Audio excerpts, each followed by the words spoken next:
In Xenogenesis chapter 13, when the dying CIA head, and one of very, very high up, and through a friend of mine, Will, got me his testimony, and about why the chemtrails are changing the colors of the rainbow. By the way, those aren't pretty rainbows in the sky. Those are basically diffraction and spectroscopic patterns of the chemicals they're using. Look up spectroscope. As the CIA agent stated, that by destroying the colors of the rainbow and the visible light spectrum, they were going to create a spectrum in which the evil entities which have bound can come back into our dimension. Boy, that sounds interesting. Sheila, have you seen the Carillion, K-I-R-L-I-A-N, photos of Wi-Fi signals within your house if you're on Wi-Fi? Yes, I have, and that's frightening. It's frightening. So imagine this. Imagine each one of those colors has a, if you will, chromatic and harmonic effect on your DNA. You get what I'm trying to say?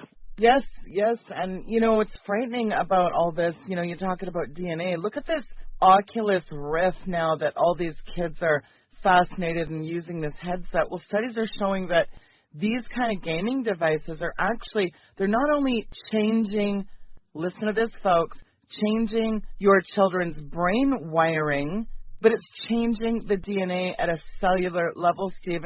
And riddle me this, Steve, why is every single video game got the main character as a demon? I mean, it is an eclectic mishmash of demons throughout religion, theology, demonology, mythology, folklore, Greek mythology, Egyptian mythology. All these video games contain these deities. That is fascinating. So not just are they rewiring your brain, rewiring your DNA, but they're also completely scripting an acclamation to our children of demonic deities. This is a sci-fi. Oh, yeah. Look, here's the thing. Virtual reality is another word for, I would say this, the wicked spirituality that is already absorbing their life. And I'll call it, you know what I call those things? Soul suckers, okay? Yeah. Now, don't get mad at me, gamers. And for the record, I've never played a game. For the record, I have no issues with gamers except to say this. If your identity is solely spent in the virtual world, you're already on the other side. Can I be a Christian and still play video games? If you were to surrender Jesus, you wouldn't. Yeah, okay? That's right. Because here's the thing. I'm trying to share with people the chromatic and the sonic influence, and people don't understand infrasonics, and they don't understand infraimaging. Just as you can put stagnation, a massive amount of information in a single photograph, you know? In other words, a code within a code. What do you think these devils are putting into your kids' video games? Yeah. Codes and chips and implants and vaccines and chemtrails and being bathed in a toxic soup. You know, this kind of reeks of terraforming. So the question is, what are we being terraformed for? What purpose, Steve? Well, that's a good question. Basically, I think those who are useless eaters are being prepared as a food source for those who are coming back. Somebody said, well, these things have no sense of time. Dude, I was told by military spec ops people that when they come back, they're hungry and they don't see that they've been in suspended animation or stasis. You know what I'm saying? Yeah. It's like you remember, most people can, relate to this. You know, you wake up and you're hungry. So are they. I think another thing that people have got to understand, I would say this, that this is the most critical DVD at this point that anybody has ever done to prepare and to inform you in a biblical perspective of what is coming your way. And again, she was already seeing it. And as for the record, she's one of the people that thought first. That's how much I value and I respect your understanding of this. And here's the problem. We're all racing against the clock.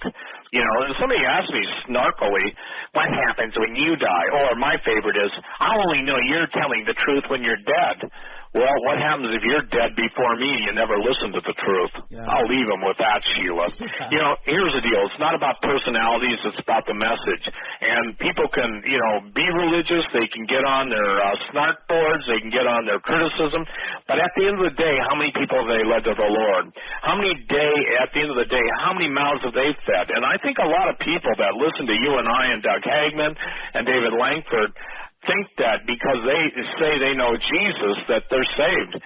Jesus made it real simple. Many will say to me in that day, Lord, didn't we do this? Didn't we do that? And he'll say, depart from me. I never knew you. It's not whether you know Jesus or not. Do you know that he knows you?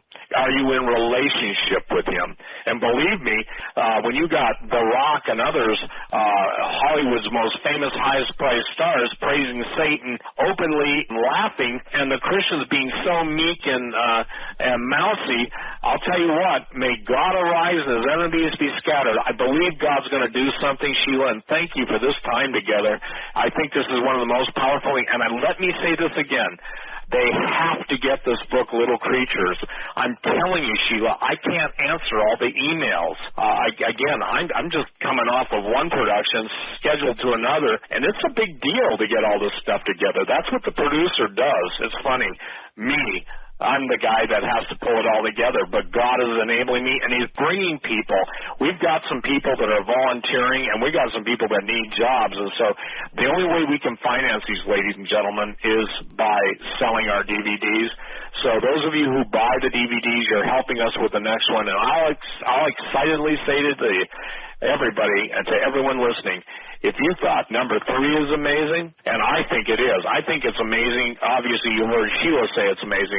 Number 4 is beyond my ability to describe because of the content and where it's taken place and what you're going to see. Because what you're going to see and what you're going to hear, every tongue that has mocked, ridiculed, and scorned, this stuff isn't real. Let me just say this, by the grace of God, you'll have to deal with your own heart before you start worrying about, everybody else's.